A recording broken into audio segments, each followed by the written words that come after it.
Oi pessoal, tudo bem? Na aula de hoje nós vamos falar sobre os tipos de radiação que existem através do espectro eletromagnético. Então acompanhe comigo a partir da página 152. Nós já vimos que a luz ela é uma radiação eletromagnética que ela vai ser classificada de acordo com a sua energia, a sua frequência e o seu comprimento de onda. Então a gente já viu quais são as características de uma onda, né? Onde ela vai ter uma frequência, vai ter um comprimento, ela vai ter uma velocidade também de propagação. Essa velocidade no vácuo, ela é para todas as ondas eletromagnéticas, que é basicamente 300 milhões de metros por segundo no vácuo. Essa velocidade ela vai ser alterada quando a radiação muda o meio qual ela está se propagando. E aí a gente tem uma modificação nessa velocidade. A radiação eletromagnética ela tem uma faixa ampla de frequências e comprimentos diferentes de onda, que a gente chama de espectro eletromagnético. Então ele compreende várias subfaixas que a gente chama de bandas, como a luz visível, a radiação ultravioleta ou então as ondas de rádio. Essas bandas de frequências vão ter várias aplicações diferentes e a gente vai ver alguns exemplos. Então, olha só o espectro eletromagnético. Tem esses tipos de radiação que vai desde rádio até radiação gama, né? O tamanho do comprimento de onda, a escala aproximada desse comprimento de onda aqui, a frequência e a temperatura dos corpos em que essa radiação representa o comprimento de onda mais intensamente emitido. Então a gente tem aqui desde o comprimento de onda maior até o comprimento de onda menorzinho, né? Com a sua frequência aí vai ser maior, porque de acordo com o comprimento de onda maior, a gente tem uma menor frequência, mas aquele comprimento de onda menor, maior frequência. Vamos falar agora sobre as radiações não ionizantes. Essas são aquelas que estão nas baixas frequências, inferiores a 10 a 16 Hz. Elas não têm energia suficiente para tirar elétrons de um átomo ou molécula, mas elas podem energizar esses elétrons e deixá-lo naquele estado excitado. Quais são os exemplos dessa faixa de frequência? As ondas de rádio, as ondas micro-ondas, infravermelho e a luz visível. Então a gente tem aqui essas daqui até a luz visível, são ondas, né, não ionizantes. Quanto maior a frequência, maior a energia do fóton dessa radiação. O que é a quantização, né? A quantização da energia das radiações ela está relacionada à dualidade onda-partícula, aquela característica que a luz, por exemplo, ela tem de ora se comportar como onda eletromagnética e ora como partícula, porque a energia de cada partícula de radiação, que é o fóton, apresenta um valor bem definido que depende da sua frequência de radiação. Então existe essa equação que representa exatamente como que a gente faz matematicamente para saber qual que é a energia do fóton. H é a constante de Planck, que a gente já tem esse valor que ele é constante, que é esse 6,63 vezes 10 a menos 34. E F é a frequência da radiação eletromagnética que a gente usa como Hertz. Quanto maior a frequência, maior a energia do fóton. Então, a energia de uma onda eletromagnética depende da soma de todos os fótons que está nela contido. Exemplo, ondas de rádio. Para a gente sintonizar uma estação ou escutar as nossas músicas e notícias, a gente usa as frequências de ondas de rádio AM ou FM. As ondas AM operam numa faixa entre 520 e 1700 Hz. Já as ondas FM operam na faixa entre 80 e 120. Então a gente tem essas duas opções, né, para a gente sintonizar a rádio. Já a televisão, ela trabalha com ondas da banda do rádio que trazem informações, né, que a gente consegue ver aí do canal aberto. Essa radiação, ela opera próximo às frequências das bandas de rádio FM, entre 30 MHz até 300 MHz. Vamos fazer a atividade da página 153.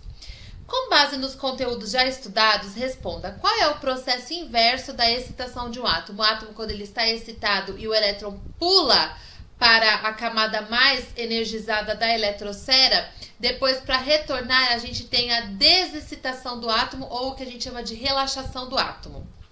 2. Considerando que determinada rádio AM opera na frequência de 1500 kHz, Qual é o seu comprimento de onda? Considere que a velocidade da luz seja aquela, né, 3 vezes 10 à oitava. Então, olha só, a gente vai converter kHz em Hz. Então, vai ser 1,5 vezes 10 à sexta Hz. E aí, a gente coloca o comprimento de onda igual a velocidade da luz no vácuo, dividido, então, pela frequência, que vai dar 2 vezes 10 elevado ao quadrado, que dá 200 metros. Então, para a gente chegar aí ao comprimento de onda que a gente quer. 3. Pesquise e responda qual é a frequência de operação da rede elétrica no Brasil e quais são as voltagens oferecidas pelas concessionárias de energia elétrica. Eles trabalham em 60 Hz e a gente tem 127 volts ou 220 volts. Outro tipo de radiação não ionizante é as ondas de infravermelho. Então, a gente tem a infravermelho no controle remoto, né, numa frequência de ordem de 10 elevado a 11 Hz. Então, ele envia sinais de luz para a TV, que a gente consegue comandar, então, o volume, os canais e outras especificidades do televisor. Essa onda infravermelho também tem outras aplicações, como em câmeras especiais que conseguem detectar a emissão dos corpos. Então, a gente consegue verificar a temperatura corporal, inclusive. Então, a gente consegue detectar, através da radiação infravermelho, termográfica ou pirômetro, que é uma câmera que consegue determinar a temperatura de um corpo sem tocá-lo. As ondas de luz visível, que é o espectro visível, é um segmento também do espectro eletromagnético que nós já vimos que o nosso olho consegue captar e interpretar como informação. Normalmente, o nosso olho ele detecta as frequências entre 405 e 790, os comprimentos de onda de 380 a 740 nanômetros aproximadamente. Então, a gente consegue enxergar aqui essas cores do arco-íris. A gente já estudou sobre a refração da luz, que a luz ela pode ser decomposta dessas cores, né, quando ela atravessa um prisma, ela vai refratar. Isso porque cada cor tem uma frequência diferente aí no campo eletromagnético. Agora, as radiações ionizantes. Elas são as radiações que elas estão na banda de frequência do ultravioleta em diante, acima de 10 elevado a 16 Hz. Então, a radiação ionizante ela tem energia suficiente para remover um elétron de um átomo de uma molécula. Ele não só o excita, como ele remove. São exemplos a luz ultravioleta, os raios X e os raios gama. As ondas ultravioleta. A luz ultravioleta ela está naquela região do espectro eletromagnético entre 8 vezes 10 a 14 e 3 vezes 10 a 16 Hz. E ela é ionizante, então ela tem energia suficiente para quebrar ligações químicas. Então, a gente usa o filtro solar, né, para se prevenir dessa radiação ultravioleta que consegue atravessar a nossa pele, né, e pode até destruir as células se a gente não se cuidar. Em doses menores, né, e de forma controlada, a radiação ultravioleta ela pode ser usada no diagnóstico e no tratamento do câncer de pele e até mesmo para usar para outros tipos de tratamento, como fisioterápicos e até clareamento nos dentes. As ondas de raio-x também é um tipo de radiação ionizante, né? O raio-x ele é um dos tipos da radiação eletromagnética mais conhecido como a radiografia e ele consegue revelar a imagem dos nossos ossos através da pele, então. Então, a gente tem aí todas as caracterizações, né, da formação óssea e também a gente consegue usar a radiação do raio-x para a gente detectar estruturas de diversos materiais em laboratório. Essa radiação está na faixa de frequência entre 3 vezes 10 a 16 e 3 vezes 10 a 19. E as ondas gama, os raios gama, também é uma radiação ionizante, são o tipo de radiação eletromagnética que apresenta frequências maiores que 3 vezes 10 a 19 Hz. Não tem um limite superior para as energias dos fótons desse tipo de radiação. Eles são produzidos quando os núcleos de átomos radioativos vão emitir esse tipo de radiação, ou então quando tem no decaimento de algumas partículas também subatômicas. Isso aí a gente vê bastante em química. Devido ao seu alto grau de energia, a radiação gama é uma das mais penetrantes na matéria e pode danificar as células vivas em grandes partes, né? Então, os raios gama são utilizados na medicina para radioterapia. Na indústria alimentícia, a radiação gama também é utilizada para esterilizar o alimento, para desinfectar o alimento, tirar qualquer indício de micro-organismo que possa contaminar o alimento. É usado também na indústria nuclear para a gente conseguir energia. Agora vamos fazer as atividades finais da página 156 em diante. 4. Com o conhecimento obtido sobre o olho humano no capítulo 26, explique por que nós só conseguimos observar o espectro da luz visível. Isso se deve às nossas células sensíveis do olho, que são os cones e bastonetes, que conseguem detectar as radiações nessa faixa do espectro visível da luz. 5. Imagine que você disponha de um equipamento de laser que pode aumentar ou diminuir a frequência da onda emitida. O que ocorre com a energia de um fóton quando aumentamos a frequência da onda emitida? A energia aumenta porque a frequência é diretamente proporcional à energia da onda emitida. Leia o texto a seguir para responder as questões 6 a 10. A radiação eletromagnética é perigosa aos humanos? A resposta depende de uma série de fatores. Para isso, é preciso analisar se a radiação é ionizante ou não ionizante. Conhecer a profundidade de penetração da radiação no tecido exposto, a energia e o tempo de exposição da radiação, por exemplo. Receber os raios solares durante uma caminhada de 40 minutos pela manhã é saudável para o ser humano. A luz do sol auxilia na ativação da vitamina D, que permite a absorção do cálcio essencial para os ossos. Entretanto, ficar exposto à radiação ultravioleta ao longo de um dia inteiro na praia é extremamente prejudicial à pele, levando a queimaduras na pele e deixando-a avermelhada, um dos sintomas do fenômeno conhecido como insolação. O que determina o grau de perigo dessas radiações é a dose de radiação que as pessoas recebem em determinado período de exposição. Refletindo sobre o texto, discuta se a afirmação seguinte está correta. A luz do sol é altamente prejudicial à pele, não devemos tomar banho de sol de jeito nenhum. Está equivocada, porque o Sol emite uma radiação ionizante, que é ultravioleta, que em grandes quantidades sim pode causar danos. Portanto, a gente tem que ter cuidado. Mas o Sol é extremamente necessário para ativar a vitamina D, que é importantíssimo para a nossa saúde. Então a gente tem que ver a dose e o tempo de exposição na radiação solar. Para que serve a vitamina D? Ela se ativa sozinha? Ela permite que o corpo absorva o cálcio. Para ser ativada, precisamos de uma dose de radiação solar. 8. A radiação ultravioleta, aqui o texto se refere, pode ser subdividida em 3 subgrupos. Pesquise quais são esses grupos e responda qual deles apresenta a maior energia de ionização. São as ondas ultravioletas divididas em 3 bandas, UVA, UVB e UVC. A radiação com maior energia é a UVC, que apresenta o menor comprimento de onda. 9. Calcule a energia de um fóton de ultravioleta que apresenta a frequência de 2 vezes 10 a 16 Hz. Então, a gente vai colocar a constante de Planck, que já está aí, vezes essa frequência que o exercício já deu, dando 1,33 vezes 10 a menos 17 joules. 10. Como podemos nos proteger dos raios ultravioleta em uma condição de forte exposição solar? Usar filtros solares de alta capacidade de bloqueio dessa radiação ultravioleta.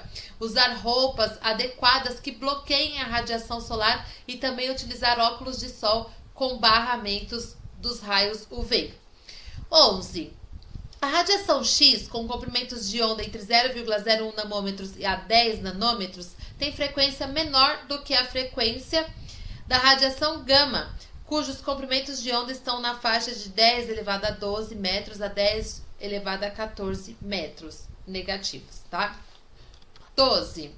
Classifique as radiações a seguir em ionizante e não ionizante. Então, a luz visível é não ionizante, ondas de celular também não, micro-ondas também não. Raio-X e ultravioleta são ionizantes, ondas de rádio é não ionizante, raios gama é ionizante e ondas de Wi-Fi não ionizante. 13. Na imagem a seguir, analise e escreva qual é o intervalo da radiação não ionizante e qual é o intervalo da radiação ionizante. Não ionizante está no intervalo das ondas de baixa frequência até a luz visível, enquanto a radiação ionizante é do ultravioleta até os raios gama. 14. A radiação ionizante, sua utilidade e seu risco associado. O fóton de uma radiação ionizante é mais energético que o fóton de uma radiação não ionizante.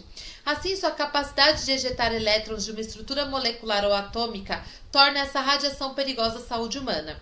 Entretanto, a radiação ionizante também pode ser útil para o processamento químico ou provocar danos a materiais e tecidos vivos. Em algumas situações, esse dano pode ser benéfico, por exemplo, na desinfecção das superfícies e tratamento de câncer, mas também pode ser altamente prejudicial nos casos em que altos níveis de radiação interagem com os tecidos, provocando danos muitas vezes irreversíveis, como os acidentes em usinas nucleares. Em alguns casos de acidentes nucleares, as pessoas ficam muito expostas à radiação ionizante durante muito tempo, podendo em alguns casos levar a óbito. Explique quais são as diferenças da interação da matéria com a radiação ionizante e não ionizante. A radiação ionizante, quando ela interage, ela tem energia suficiente para ejetar, tirar um elétron, alterando as ligações eletrônicas daquele material. Então ele muda a estabilidade do átomo. Já a não ionizante, ela não tem toda essa energia, ela apenas excita o elétron de um átomo, fazendo mudar de camada eletrônica. 15. Por que utilizamos a radiação ionizante em altas frequências se ela é tão perigosa? Sua aplicação ela pode ser útil, especialmente no campo da energia elétrica com as usinas nucleares e também na medicina, no tratamento de câncer através da radioterapia. 16. Calcule a energia de um fóton de raio gama que apresenta uma frequência de 1 × 10⁻18 Hz. Compare essa energia com a energia do fóton ultravioleta calculada anteriormente. Qual delas é maior? Qual delas é mais nociva ao ser humano considerando a mesma exposição? Então a gente coloca na fórmula, Então a gente tem a constante de Planck vezes 1 × 10⁻18, que dá 6,63 vezes 10⁻16 Joule. Essa energia é muito maior que a energia do fóton ultravioleta, que é 1,33 vezes 10⁻17. Então, em razão da sua quantidade maior de energia, a radiação gama é muito mais nociva ao ser humano. 17. É comum que a energia de um fóton não seja dada em Joule, mas em eletrovolt. Com o auxílio de uma calculadora, converta a energia do fóton ultravioleta e do fóton gama dos itens anteriores para a unidade elétron-volt. Então, para a gente converter, a gente multiplica, tá? Aí, a gente vai ter aqui 4,14 e aqui 83. 18. Quais são os elementos químicos utilizados como combustível em uma usina nuclear e seus subprodutos? A gente utiliza principalmente urânio e plutônio enriquecidos, com seus subprodutos radioativos: bário, criptônio, césio, tório, iodo e cobalto. Leia o texto a seguir e observe o esquema da célula fotovoltaica para responder às questões 19 a 23. Como funciona uma célula fotovoltaica? O efeito fotoelétrico foi descoberto pelo físico Heinrich Rudolf Hertz em 1887. A célula fotovoltaica é uma aplicação prática desse efeito que foi explicado em 1905 por Albert Einstein. Quando a luz incide sobre certas substâncias, descola elétrons que, circulando livremente de átomo para átomo, formam uma corrente que pode ser armazenada. A célula fotovoltaica é composta geralmente por uma placa de ferro recoberta por uma camada de selênio e uma película transparente de ouro, transformando a luz diretamente em eletricidade. A luz atravessa a película, incide sobre o selênio e retira elétrons, que são atraídos uns pelos outros, um ótimo condutor de eletricidade. A película de ouro é conectada à placa de ferro, que recebe os elétrons e os devolve para o selênio, fechando o círculo e formando uma corrente contínua, como a corrente das pilhas comuns de pequena intensidade.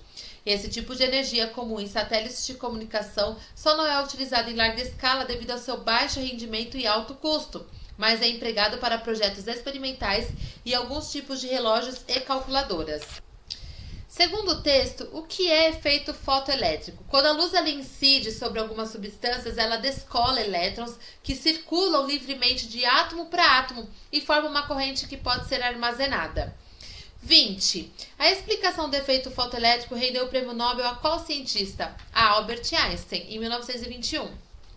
21. A radiação utilizada no efeito fotoelétrico precisa descolar os elétrons do material. Logo, esse tipo de radiação é ionizante ou não ionizante? É ionizante. 22. Que tipo de transformação ocorre em uma célula fotovoltaica? Ela transforma a luz natural ou artificial em eletricidade. E 23. Imagine uma situação em que uma pessoa deseja utilizar energia solar. Pesquise e responda: qual é o investimento mínimo para se fazer uma instalação de painéis solares em uma residência no Brasil? A instalação compensa? Bom, atualmente Um sistema de energia solar custa por volta de 20 a 30 mil reais, correspondendo à média de uma conta de luz de 250 a 400 reais. Então, o tempo de retorno varia de 6 a 7 anos.